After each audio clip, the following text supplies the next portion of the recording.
Yo, yo, yo, yo, yo, yo, yo, yo, yo, yo, people.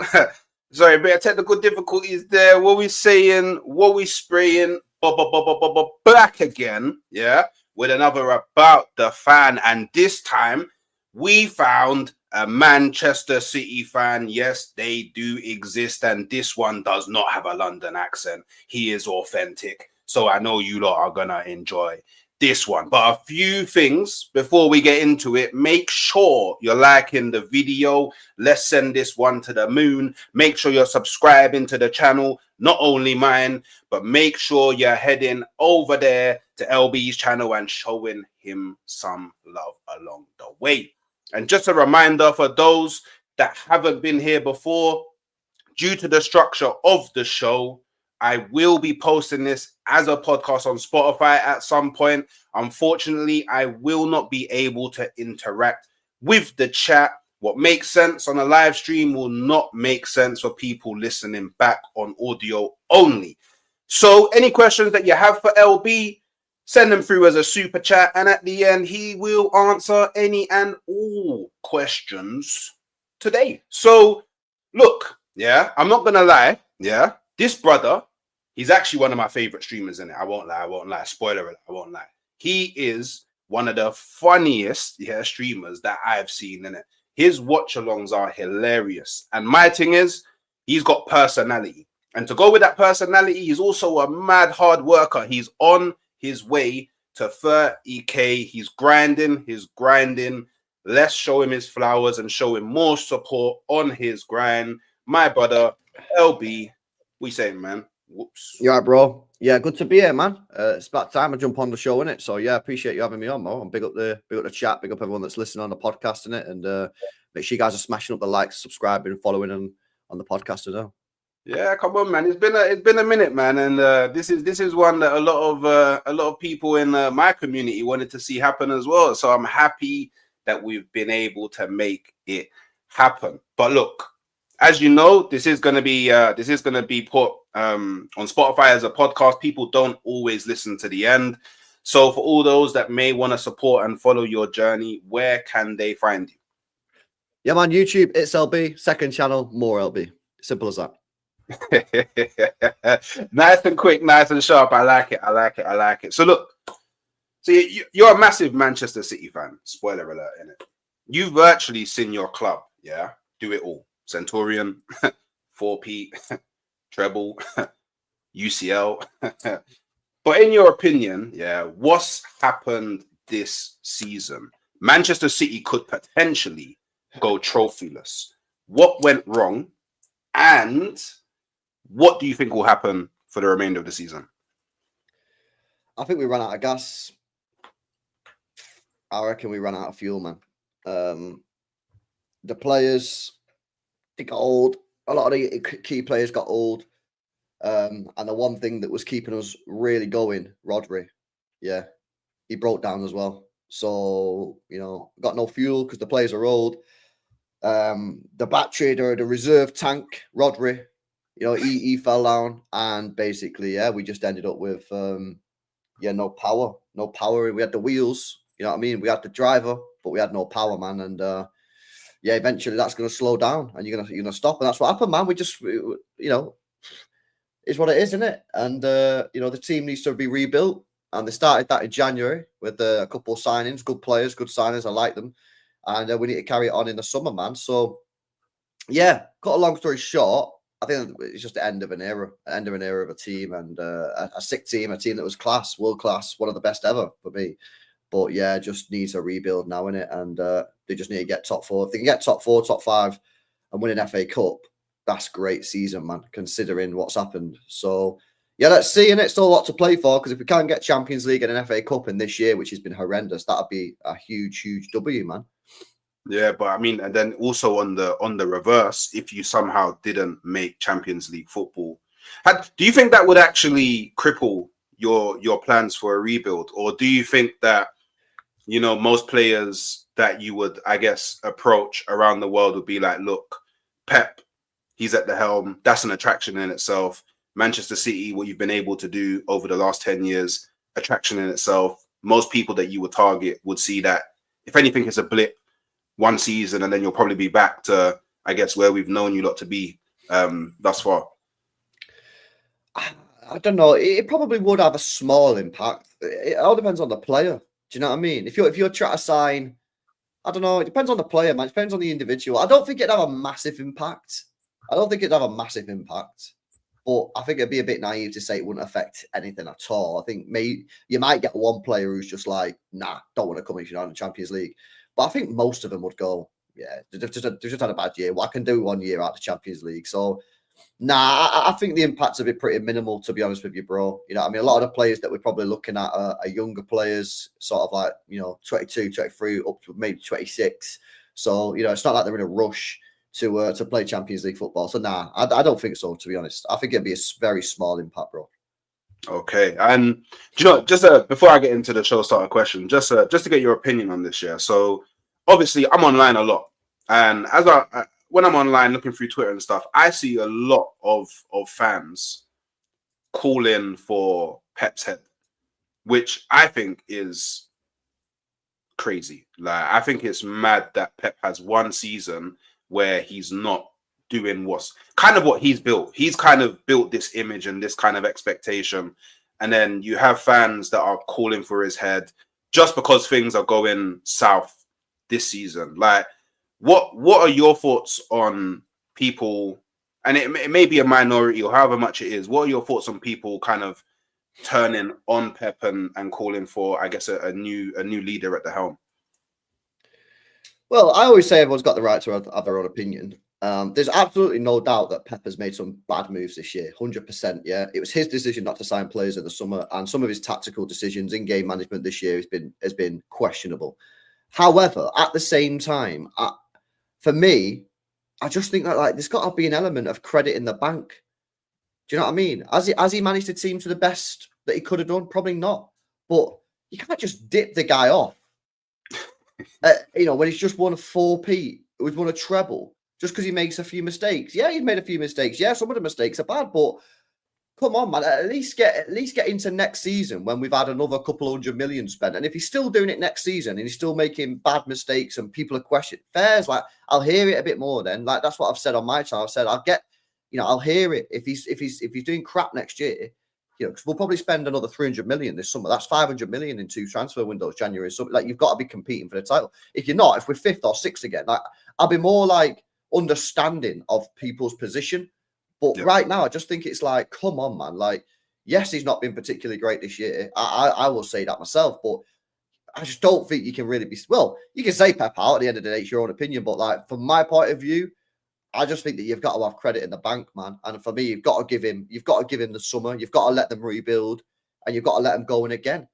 And like I say, for me, if next year we're doing crap and we're 6th, 7th, knocked out the Champions League in the playoff, then I'll be like, well, it's a bit of a fairer argument then, because he's had 500 million quid. But to say Pep out just based off of a couple of errors this year, I just think it's a little bit tough. But at the same time, some of the errors this year is crazy. He took off Nico Gonzalez at the weekend. Stupid decision. Everyone knew it was a stupid. Why are you doing that? So some of the stuff he's doing is weird. It's stupid. But like I say, for me, I just think you've got to be you've got to let him have the rebuild, and there's got to be an element of credit in the bank. I just can't be jumping on a manager that's done so much for this football club. He's the greatest manager of all time, in my opinion. Just off of one season, I've got to give him more. Cool, greatest manager of all time. What, in the world or in the Prem? Are you talking? Well, in my lifetime, I think he's the greatest manager I've ever seen. Wait. Does your lifetime include Sir Alex? Yeah.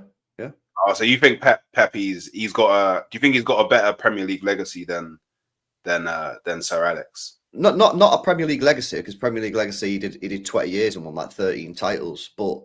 Okay. I think he's been a better manager in my opinion. And I think if you look at some of the greatest teams of all time, yeah, for me personally, I don't see a United team in there. Maybe the 2008 one could enter the conversation, but for me, the best teams I've ever seen, yeah, top 4, top 5 teams. City's treble team absolutely is in that, and Barcelona's team in 2008, 2011 or whatever it was, he's definitely in that. 100% in my opinion. So yeah, I have Pep as the greatest manager, and he's influenced the game. He's changed people's views on the game, and as well, they doubted him.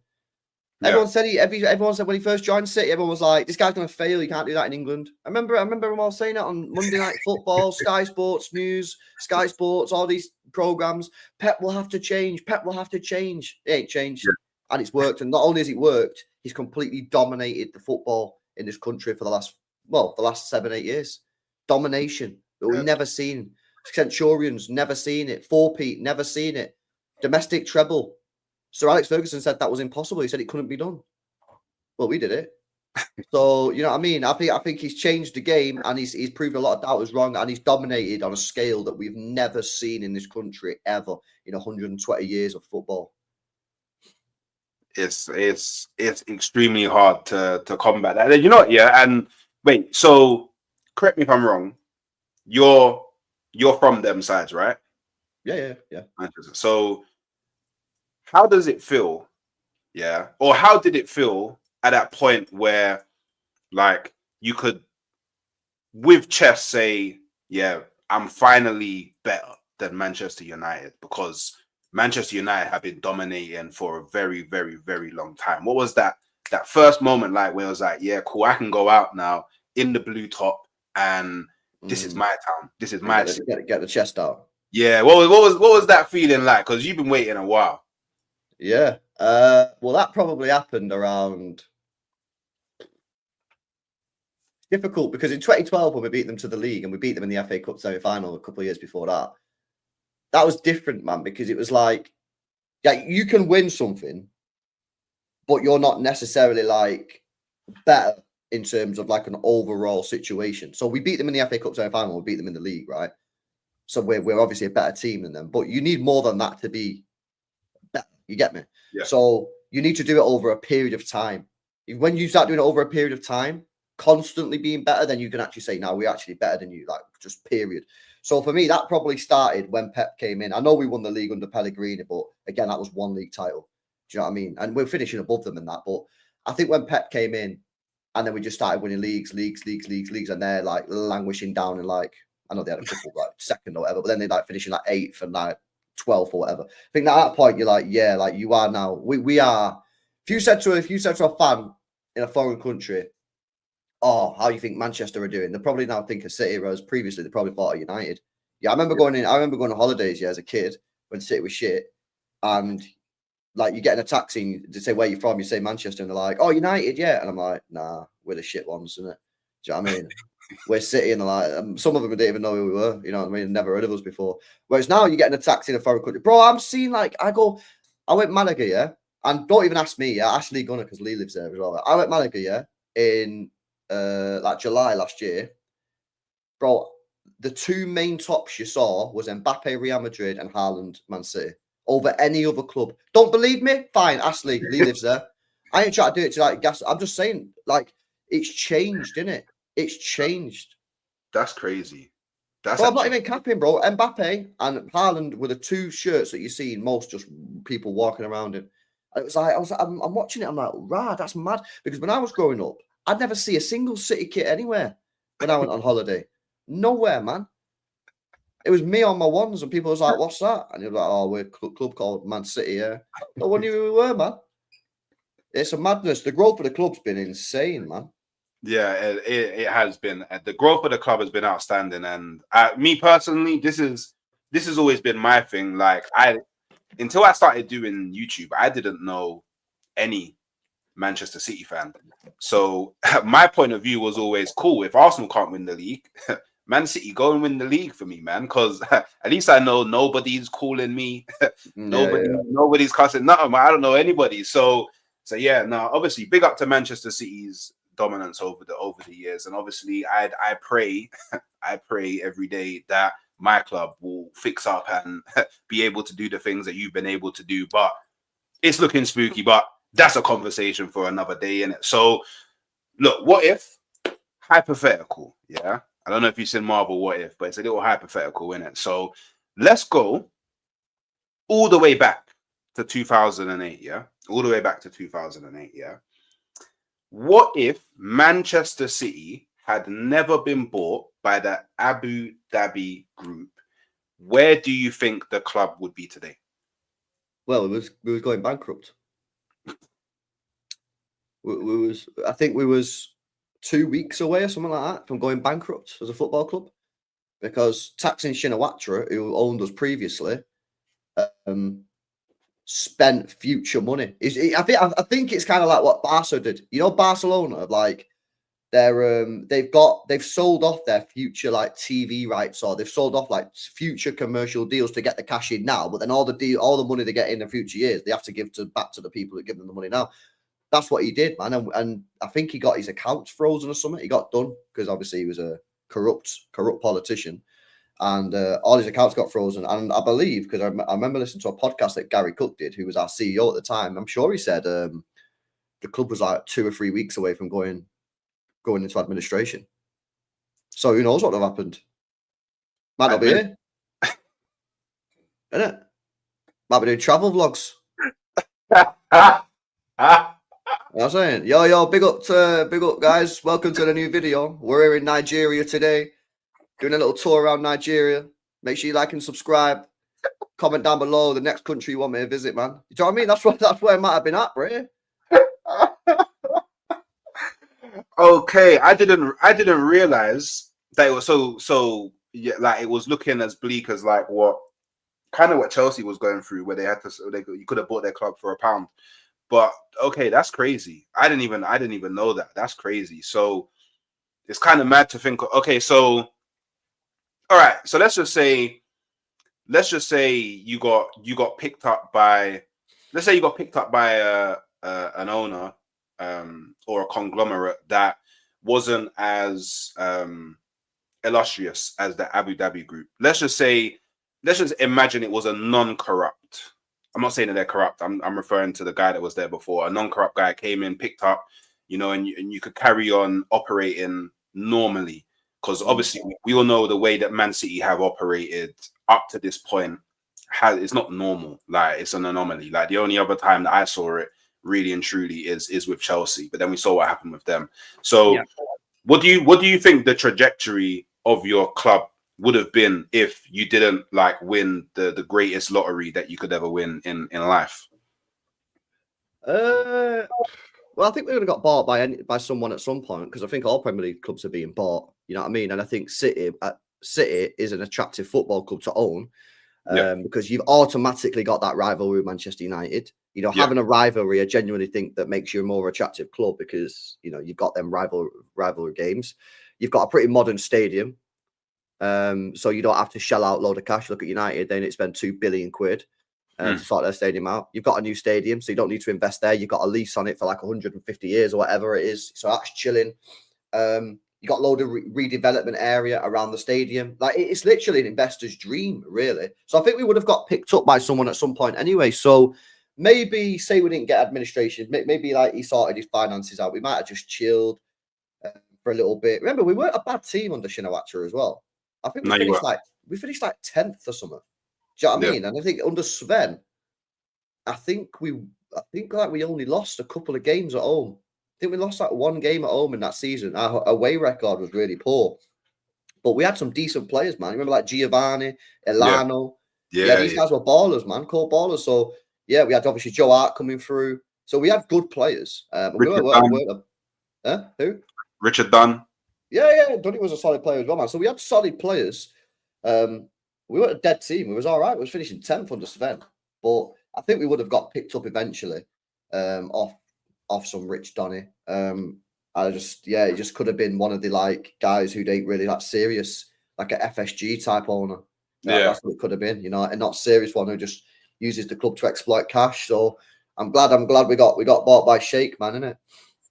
And you see the way that you've got bought by Sheikh. So would you personally be interested in a Premier League where there was no spending limits, where everyone's just allowed, like, we can just ball out, everybody can buy who they want, no spending limits, and it's I'll be down for that. Why not? Yeah. I don't see why people are against it. Yeah, because at the end of the day, I think it's in a stat that like 18 owners in this league are billionaires. Yeah. So they've all got the cash. It's just some of them just don't want to spend it. That's their problem, isn't it?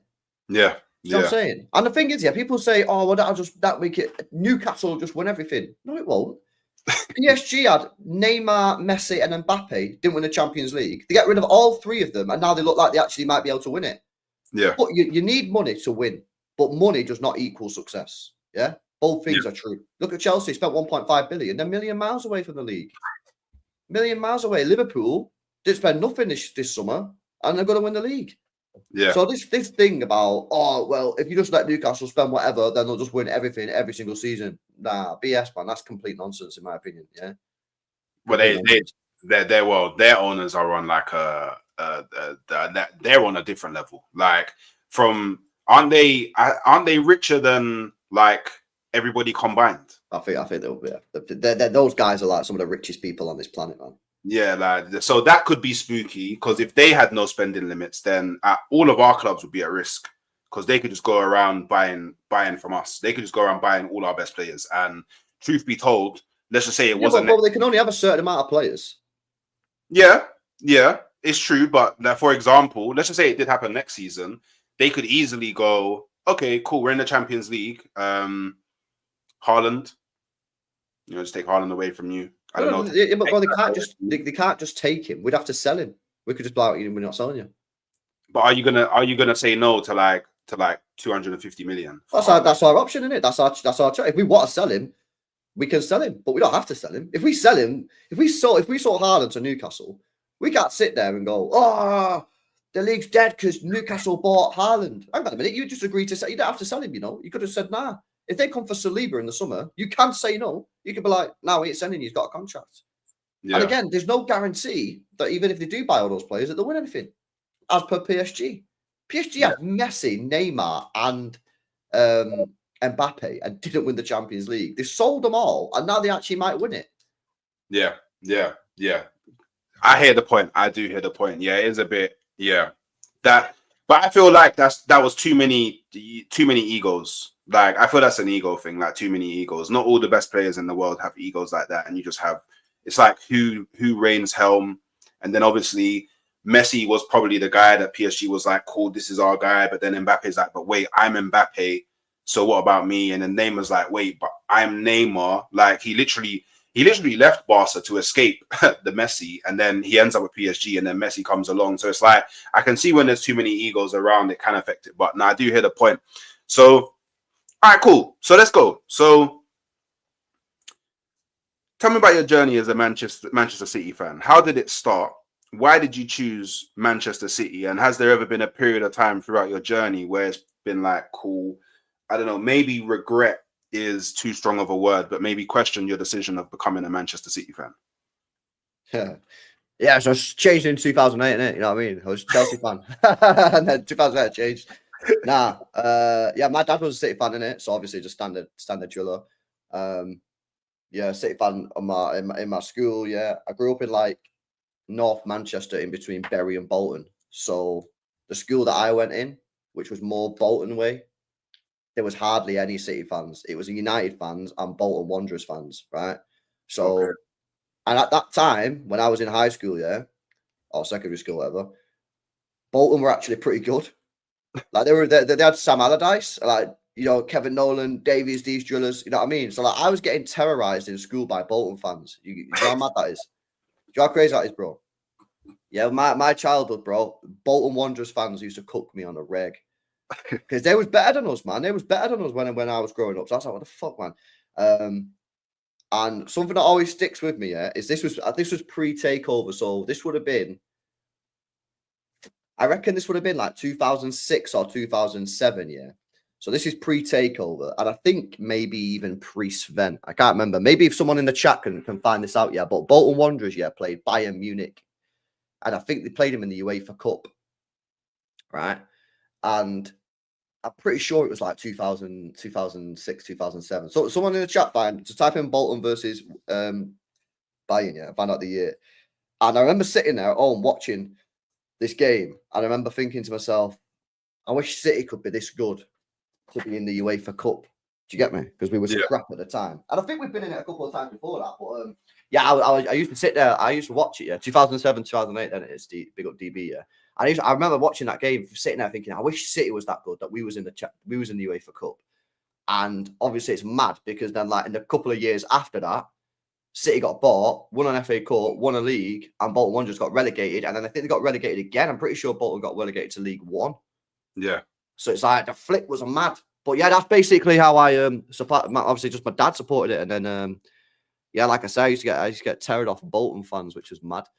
And then yeah, I had a season ticket since I was like 13, 14, something like that. Had a season ticket until COVID, and then COVID stopped. COVID happened, and then I just stopped going after COVID. Started doing YouTube in it. Okay. Do you want to have you tried to get it back though? Do you want the Well, actually, I had a season ticket even when I wasn't going, and I just used to sell it at face value. Sometimes I even give it away, and then something weird happened, man. It wouldn't let me renew. I don't know if they clocked it. I didn't know if they clocked that I wasn't going or whatever, but they wouldn't let me renew. Otherwise, I'd have kept it. I'd never got rid of it. You know what I mean? So okay. yeah, man, that's what happened, isn't it? How's the what's the secondary school reunions like with all the Bolton fans? What's those conversations like? It must be funny now, eh? All the people you grew up with. Well, to be fair, my actual mates from school, most of them were United fans and City fans. So yeah, I don't really have that many that I keep in touch with now, innit? Because I'm 30. I left fucking school like 14 years ago, bro. But yeah. Or whatever it is. So yeah, I don't really speak to any of them anymore. But yeah, it's kind of mad. It's kind of mad because I don't know what league they're in now. I don't know what league they're in. I think League One. I think they are actually. Yeah, we played them this season. Oh yeah, you did, didn't you? You played them in the cup, innit? Yeah, we played them in the League Cup and we beat them. So yeah, I think, or maybe they're League Two. I don't know, but yeah, they. Nah, they're not League Two. They won't be League Two. No, they're not that dead. Back in my day, well, I say my day, it's League One they're in. That's crazy. They had man like JJ Okocha. Like they was actually really good. Bro, like, people don't realise, innit? Under Sam Allardyce, bro, they was a fucking sick team, you know. And it's like it's crazy that that shows you, yeah, how your team can go from playing at a fairly good level, because I won't gas Bolton up on some next stratosphere, but they was competing at a very good level. Yeah, good team. And now what, like 20 years later, struggling. Like that shows you like. Well, they went downhill when Allardyce went to Newcastle, which was a terrible move for everyone because Allardyce failed at Newcastle, didn't he? Yeah. So you know that was just that was an L move all around because under Allardyce they was cooking, man. And then he obviously left, went to Newcastle, which I get, you know what I mean? Newcastle's like fucking probably 4 times the size of Bolton, yeah. But that just didn't work for him, didn't work for Newcastle, and Bolton failed. So yeah, crazy. Yeah, League One, man, they're in. That's crazy. Yeah, it's insane. But obviously, maybe one day they make it all the way back to the helm of English football. But obviously, throughout your journey, yeah, what moment would you say most resonates with you? What's something you've experienced like as a Manchester City fan that, I don't know, one day you have kids, you have grandkids, and this one memory will never be able to leave you? What would that be? And can you kind of paint us the picture of like what that whole moment was like? It'd definitely have to be 93-20, innit? 100%. Bro, like that's just the most insane title win of all time, man. Like to score the winner in the 93rd minute of the game, on the 94th minute of the game, to win the title over your local rivals. Yeah. For your first title in 30 odd years. Aguero. Are you mad? That's crazy, bro.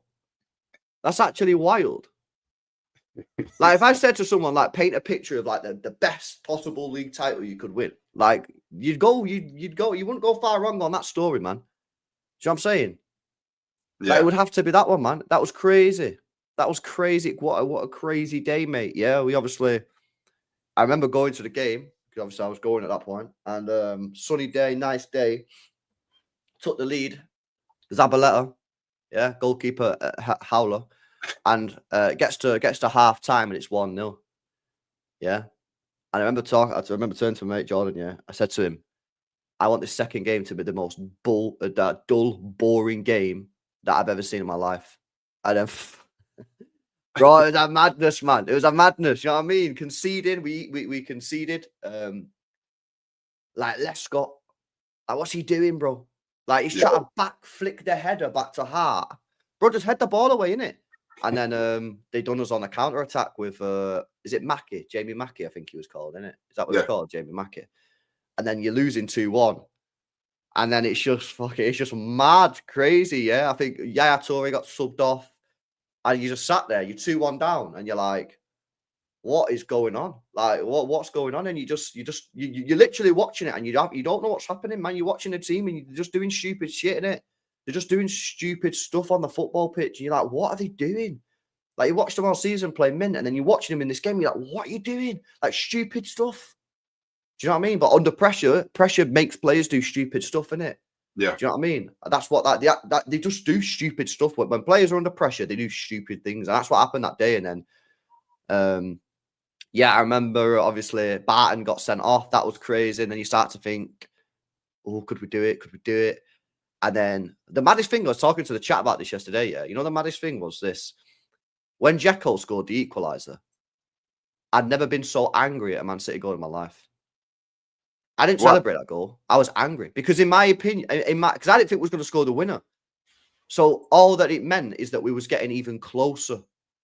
Oh, okay. I would rather have lost that game than drawn. You know what I'm saying? Yeah. Because if you drew the game, you would have been even closer to the title. So when he scored, it wound me up. I was like, of course we've just scored. Of course we're going to equalise. Do you know what I mean? Yeah. But then, of course, we actually needed that, and then we ended up winning it. And then it was just a madness. Like, I've never experienced a celebration like that in my life, man. Do you know what I mean? Like, it was relief. It wasn't joy. Joy came afterwards. It was relief. That, like, oh my god! Like, imagine if we would have. But can you imagine if VAR or something? This is why VAR's trash, man. Can you imagine if VAR or something was involved in that game, bro?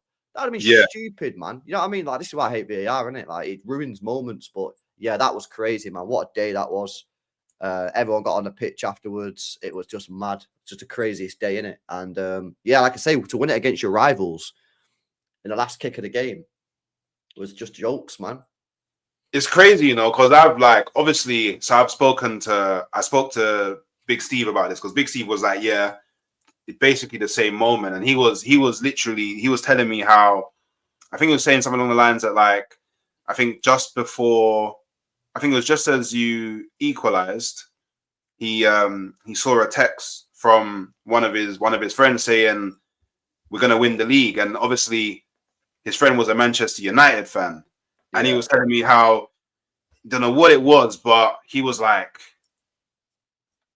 he felt like, yeah, we're gonna do this. Like, and I can just imagine, because obviously I've gone to games where your back's kind of against the wall, but you just have this strong belief that your team's gonna do something. Like, you can feel it in the air. It's very hard to explain if you've never been to a game before, but those that have gone to games, there's moments where you're like, you can just feel something is gonna happen. Like, at 2-2, did you believe that you was gonna go on and secure your title, or was you more of the edgy, like on the edge of the seat, not so sure what's gonna happen? Nah, didn't think we was gonna do it, man. Didn't think we was gonna do it, man. Do you know what I mean? Nah. I was just like, I was hoping and praying. You're praying for a miracle, innit? You know what I mean? But nah, man. I didn't think we was gonna win it. That's why I got annoyed when Jekyll scored. You know what I mean? Because I was like, why you just got me even closer, innit? So now I personally didn't think we was gonna do it, which is why I think the celebration was like nothing that I've ever experienced, because I didn't think we was gonna do it. Do you know what I mean? I didn't believe. You know, some people would have believed. Some people was like, yeah, like Steve saying he believed it was going to do it. I didn't. I'm sure to be honest with you, there's probably a lot more people in that stadium like me, rather than Steve, thinking that we're not going to do it, man. Because I don't know, something just felt weird. Do you know what I'm saying? But yeah, like I said, we got the goal, man. It was a sick finish as well. It has to be said. Do you know what I mean? Yeah. Absolutely pelted that. But yeah, can you imagine though if that guy fouled Aguero? Because you don't remember the guy went in a challenge on Aguero, didn't he? Yeah. I can't remember who it was, man. The defender. I can't remember who the defender was in it, but one of the defenders went on a challenge in the box, on Aguero. And imagine if we would have got a penalty for that, a penalty in the last, because remember as well, that would have took what, a good minute, 2 minutes to take. So you probably would have been into the 95th, 96th minute by the time you actually took it. A 96-minute penalty. Score, you win the league, you miss, you don't. Can you believe that? That would actually be the most high pressured penalty. And do you know what? In hindsight, because obviously you won. In hindsight, imagine the foul was actually given and then you missed the penalty. Nah, that would have killed me off. That's you not being here. That's actually crazy. And you know what? Yeah, just on that as well. Yeah. Do you think for that moment, do you think Kun Aguero immortalized himself in Manchester City history just for that moment? Yeah, because it's I think that's the most iconic memory. That's the most iconic moment. Talking moment here. That for me, that's the most iconic moment in Premier League history. So yeah, he is 100%. He has. You know what I mean? He's. I think Aguero is one of the great strikers we've ever seen in this league. If you're talking just pure goal scoring ability, do you know what I mean? It hurts me to say it, yeah, because I love Haaland, innit? But when Aguero, man, his levels, like that's just the truth, mate. Aguero was a fucking baller, bro. And this guy had injury problems as well, you know. Like he didn't. This guy hardly ever played over 30 games a season in the Prem. Yeah. If he didn't have injury problems, he probably would have broke Shearer's record. I'll be real. Do you know what I mean? I think he was the most goals by a foreign player ever in the Prem. I think Salah might have just overtook him now though, which is L. But yeah, most hat tricks. Yeah, the guy's just a joke, man. Like unreal player. So yeah, definitely, man. This is why when I see these people like give like top 10 players in Premier League history and they don't put Aguero in it, I'm like, it's a bit of a weird. Yeah, it's a bit of a crazy, man. Because I think Kun Aguero, he's like not even just in the Premier League. I think you have to put him in conversations for one of the best players in football. Personally, like I actually was very annoyed when he went to Manchester City because I was like, how the hell have Arsenal let Kun Aguero go to Manchester City?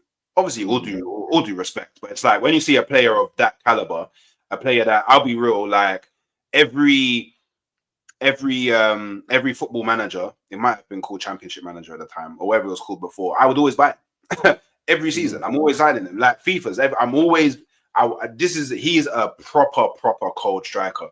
And I think he is very underrated when it comes to Premier League conversations. Because usually when people talk about strikers in the Premier League, more often than not, you always hear Henry, you'll always hear Shearer. But then, do you know what? Sometimes people even talk about Kane over Aguero. Yeah, so like, he is definitely very underrated in the Prem, and I don't know why that is. Like, because he's virtually done it all in the Prem. But yeah, it is a strange one. But obviously, I was talking about Man City players. Like, who would you say are if you had to pick two players, who would be your two favorite players of all time, Manchester City? City players, yeah. Yeah. Probably. That's a tough one, man. In terms of like not talking, are you talking just purely football ability, or are you talking like everything, like how they are with the fans, that relationship they got with the fans, like, or are you just talking football ability? Like, because for me it's different, depending on the question. All right, let's do one of them, the first, just football and ability. The other one, based on everything. Right, so football and ability, it'd probably be Aguero and Kevin De Bruyne.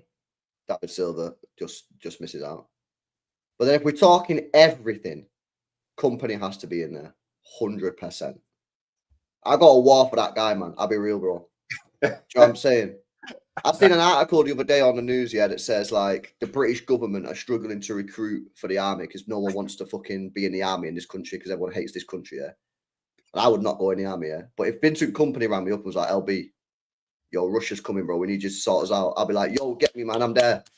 Vinny Kompany asked me to do it. I'm there, bro. Yeah, we would be there. We would be there. Get me on the front line right now, yeah. Give me the AK-40. Give me the AK. Yeah, I'll be there on the front line, man. You know what I mean? So yeah, Vinny Kompany would probably in, and probably Kevin De Bruyne again would probably still be in there. Okay.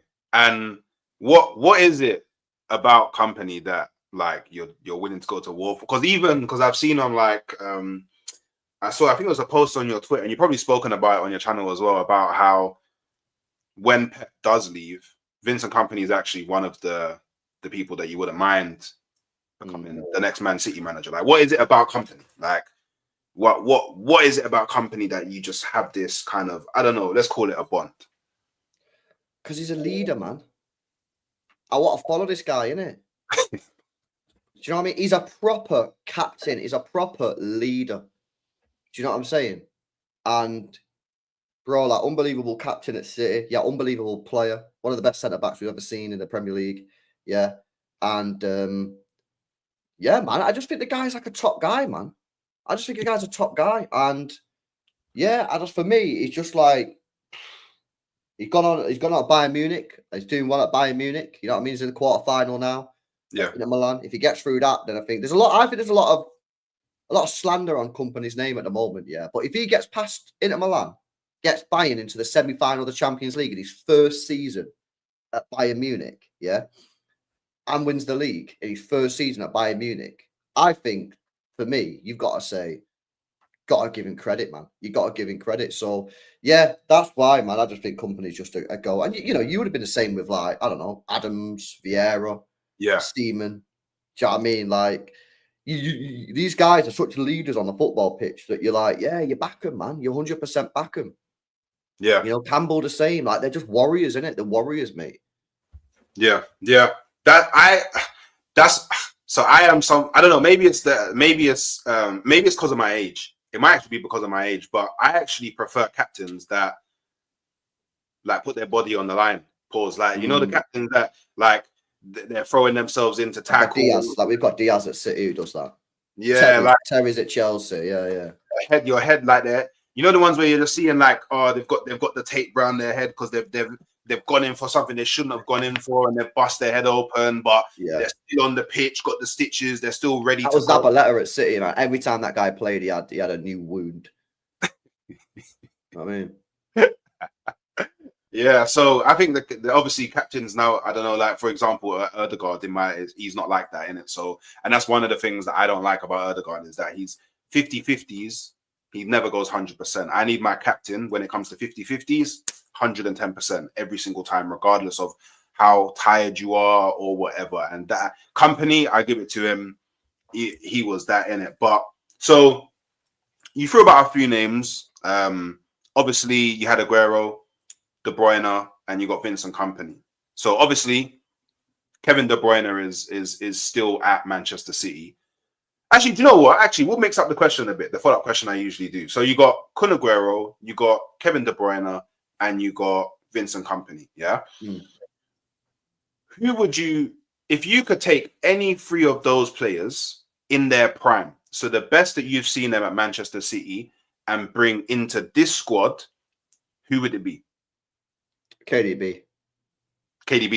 Oh, that was quick. I'm now, yeah, you either like this, innit? I'm now putting KDB as the best player that played in the Premier League in recent years. No, all time. I think KDB is the best player that's ever played in the Premier League. I genuinely think he is. Wait, I need to ask this so with full clarity, so there can be no like confusion. Yeah. Ask clearly, yeah. So I won't stutter, bro. You think that Kevin De Bruyne is the GOAT of the Premier League over Thierry Henry? I think so, yeah. Why is that? I just think he's done more in the Premier League. His numbers are ridiculous. I just think he's I just think he is. I just think he's had a better legacy and a better Premier League career. I think he's I just think he is. I think he's been better. Do you think he's do you think he's a better footballer than Thierry Henry? Footballer. So like you're talking about like what, dribbling and all that kind of stuff. So ability as a footballer. So and you're around my age, so I know that you would have seen Thierry Henry play. I mean, I think you could argue it. I think you could argue that he might be a better footballer than Henry. I don't think if I said, yeah, I think he's slightly better than him, I don't think it's an outrageous statement. I mean, what when you talk about footballer, I mean, you talk about what, left foot? Well, Kevin De Bruyne scored screamers with his left foot. Yeah, in big games. Right foot, free kicks, penalties. He can drive with the ball. He can run with the ball. I'm struggling to see weaknesses in Kevin De Bruyne's game. I give it to you. Kevin De Bruyne is a fantastic footballer. Amazing footballer. Definitely one of the better footballers to have played in the Prem. I think people say Thierry Henry's name a bit too casually and bring him into these conversations a bit too where I think the conversation should be is who was the better midfielder? Scholes, Gerrard, Lampard, De Bruyne. That's the conversation that I feel De Bruyne should be in. And I don't know what people's opinions are on that. I don't have a horse in that race, so I don't really have to put my opinion there. But I'm pretty sure you think that Kevin De Bruyne is clear of Well, yeah, I mean, I think Kevin De Bruyne, great Premier League player of all time. So I'm obviously going to have him above those three players. But I just think he's an unbelievable player, and I really think that when you look at the passes, look at his passing, look at the goals this guy scored. This guy scored big goals, man. Yeah. I remember 1-0 Chelsea where we went to the Bridge, big game. We went to the Bridge, yeah, scores 1-0. We went to Real Madrid, yeah, scores the goal, unbelievable goal, smacked it past Courtois.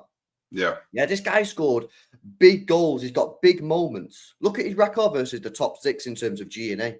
Yeah, this guy gets output in the big games. This guy don't shy away in the big moments. Yeah, and I just think his numbers have been absolutely ridiculous. His assist record's a joke.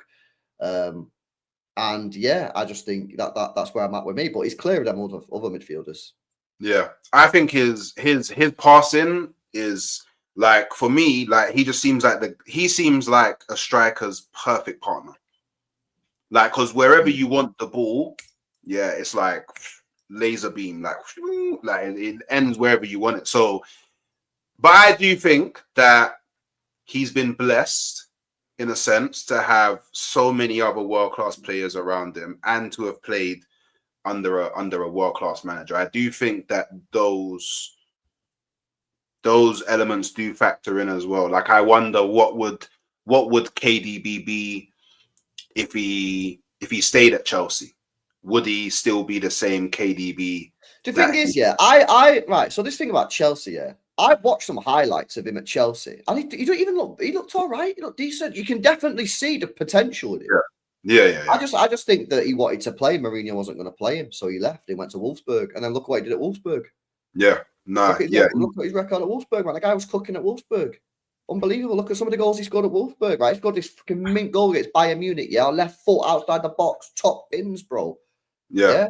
Like, the guy cooked at Wolfsburg, man. And this thing that he failed at Chelsea. You actually look, yeah, at some of the games he played, and look at like the highlights and that, because obviously you're not going to go back and watch the full games. Bro, the guy looked fine. Looked fine. What, a couple of misplaced passes? All right, what? And that means he's trash. Nah, that was just, he wanted to play. Mourinho didn't want to play him because he obviously had better players at the time, Fairs. Guy went Germany, cooked, and we just picked him up. Yeah. And now it's looking like arguably one of the best signings ever made in Premier League history. I'll give you that. Maybe you know what? We will never see eye to eye on the KDB Henry thing, because like you can't see it, but Henry's always with me. So like always with me, innit? Always. Like, you know what I mean? Like, and I do, and the thing is with me as well, it's like a hero. Do you know what I mean? Henry's like my hero. Like, I grew up as a kid watching Henry, so I feel like when you have that emotional attachment, it's usually very different in it to when you experience a footballer when you're more of a grown up adult age in it. But I hear it. I respect all opinions, and I don't judge. So, tell me a bit about your content creator journey. Like, what was it that made you want to jump into the world of content creation, and how did that all come about? Fell into it, really.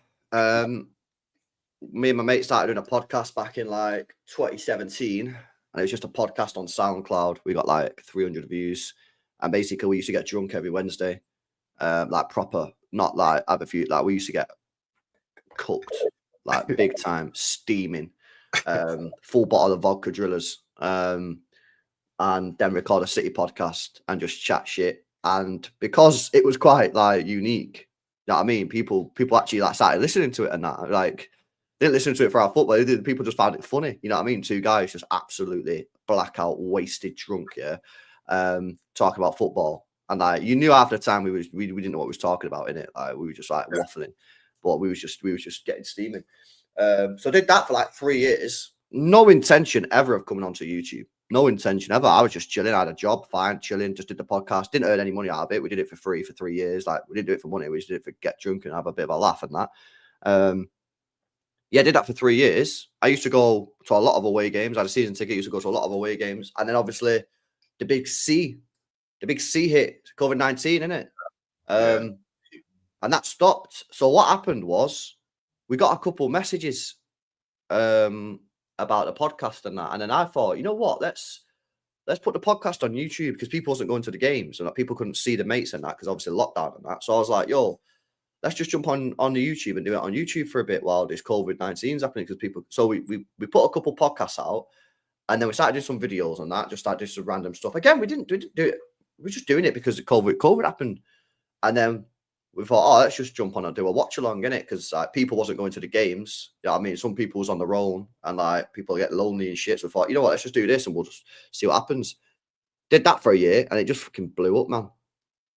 Shit just blew up, man. We was, it was just rapid. Boom. We started earning money out of it, and we were like, yo, what the fuck? And then what happened was, when COVID finished and, we could go back to games, we had a decision.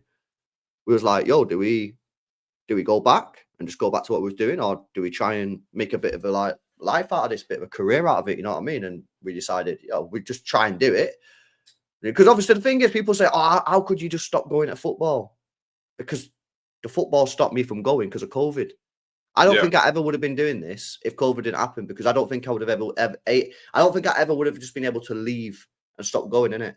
Yeah. I don't think, because I was going, man. I was season ticket holder for like 10 years at that point. I used to go to a lot of away games, traveled over Europe, bro. I went to Ukraine watching City in Ukraine, like 300 City fans. It was a madness. But because they stopped me from going, I then found it easy to just be like, well, I don't need to go back. And in my head, I was just like, I kept my season ticket. In my head, I was like, yo, we'll carry on doing this. If it's dead, it don't work out, I'll just go back and do what I was doing, like chilling. Yeah. And then obviously that's what happened, man. And bang. I mean, I've been doing this now for 4 years, isn't it? 5 years. And obviously it worked out very well. No, you're doing very well for yourself in terms of like your fan base and your community. Like you're doing very well for yourself. So, do you know, as a question, do you think that has being a football content creator made you support Manchester City any differently to how you did when you wasn't? Nah. Not at all? Nah. I've always been like opinionated. I used to ring up BBC Radio Manchester after the games all the time. After the games, I used to ring up. I remember having an argument with what's his name? What's his name, man? Paul Lake. Right. A lot of people probably won't know who he is, right? But he's a player who used to play for City. Back in like, I don't know what it was, like the 80s and 90s or whatever. I remember ringing up Paul. I remember BBC Radio Manchester when we signed Sane. And funny story on Sane. I actually watched Sane play in the academy for Schalke against City, and I said that day, that guy's a fucking baller. Like, I knew straight away he was just the best player on the pitch. And we signed him, so I was obviously buzzing because I knew who he was. I was like, yo, this guy's gonna be class. And for the first like 6 months, the guy was dead, like proper rubbish.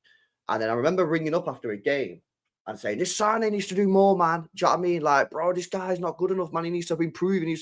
And I remember Paul Lake on the radio was like giving me shit about it. It was like, you need to give him time and all this kind of stuff. And he's been all right. I was like, he's not been all right. So I've always been like that, like even away from the camera, like I've always been like an opinionated fan. Like, not saying I'm right. I'm just like, it's football opinions. I have my opinion. I'm very strong, like with my opinions, and I'll always give my opinion strong. I remember being on a holiday with the lads. We went for a wedding, and we was in a pool. Yeah, one day I was in Cyprus in the pool. Yeah, the day before the wedding, just having a few drinks and that. There's like 10 of us in the pool and just chatting football and that. Yeah, the sun's on us and that, and drinking beers. And then someone told us to do a rank. This was before we signed on Haaland. Said, who would you want to replace Aguero, Kane, Haaland, or Mbappe? Yeah, and everyone pretty much said the same thing. And I said something different. And then we were just going at each other for like fucking an hour. And I was just like defending myself against these lads. Like, I was like, my opinion's right. You know what I mean? I would not back down for this. So I've always been opinionated in it. So, do you know what I mean? And, you know, I don't think you don't have to have like mad opinions, but you've got to be able to back your view then in it. So like when you said to me then like about KDB, like I will not back down on it. I ain't going to say, oh, maybe you're right. Like I'm going to stick with my opinion. And my opinion is like, that's it. You ain't changing my mind. And I think with YouTube, like you've got to have an opinion. Yeah. Like that doesn't mean to say you've got to have outrageous takes. That's not what I'm saying. But you've got to have an opinion. Yeah. People ain't just going to want to listen to you and go, oh, like, what did you think? Oh, I don't know. I thought it was okay. People are going to want to know what you actually legit think, innit? What do you think was good? What do you think was bad? So I think that's why one of the reasons I've done quite well on this app is because like I do have my opinions in it, and I will give you my opinion. I'm not saying I'm right. I just thought that's my opinion. My opinion is my opinion, bro. Yeah, like you know, you're not right about the KDB Henry thing, but you got your opinion, and you know we respect that, and that's why you are who you are, innit? But cool. Look, final question from me because I know you got places to be. Firstly, so first part, two-part question. Can you imagine a world without Manchester City? Well, we might get cooked in it on the 115, bro. So if we do, let's get travel vlogging. Let me know in the comments where you want me to go on the first travel vlog, guys. Yeah, not really, innit? Not really, to be honest. Nah. Yeah, and what does being a fan mean to you? I don't know, man. I don't deep shit like that, to be honest with you. Like for me, it's just like I'm just watching football, innit? Like, I'm watching football, watching my team play football, and hopefully we win. If we lose, we'll cry. If we win, we'll be buzzing. Ain't that deep. That's why I don't get. That's why I just don't get like all these like arguments that people get into. I'm like, bro, it's not that deep, innit? It's football, bro. Do you know what I mean? Like people out here like arguing about politics and that because that's like real life and shit, yeah. And like wars and stuff that are going on. They like argue about that, innit? That's real stuff. That's real life, bro. Proper stuff. This is football. This is 11v11 men running around a pitch trying to put a ball in the back of the net. Why are you getting stressed in it? Why are you getting triggered over it? It's not that deep. So I ain't get deep over that. Like I support my team. I want us to win. If we don't, I'll cry. I might rant. I might have a rage. If we win, I'll be buzzing. I'll be happy in it. I might still moan if someone's been a bit dead. But I don't deep shit like that, man. Nah. Okay. Especially not these days. Not these days with these like owners and like the greed and that. Like maybe back in the day when it was like legit football. Do you know what I mean? Like, you know, and they didn't try and exploit fans like they do now. Maybe you'd be a bit more connected, but I don't think fans are as connected to the clubs these days as they used to be anyway. Yeah. No, that is a very fair point. That is a very, very, very, very fair point. But obviously, big up Stu Lewis, MCFC with the super. Big up Steve, man. Chat. This has been a tremendous show, guys. Great chat. I'm not gonna lie. I enjoyed the show. I hope all of you enjoyed the show. I hope you enjoyed your time over here. LB, obviously, on the way out, make sure you're liking the video. On the way out, make sure you're subscribing to the channel and make sure you're subscribing to LB's channel as well. It is in the title. Been a pleasure, guys. And yeah, I will catch you next time. Peace.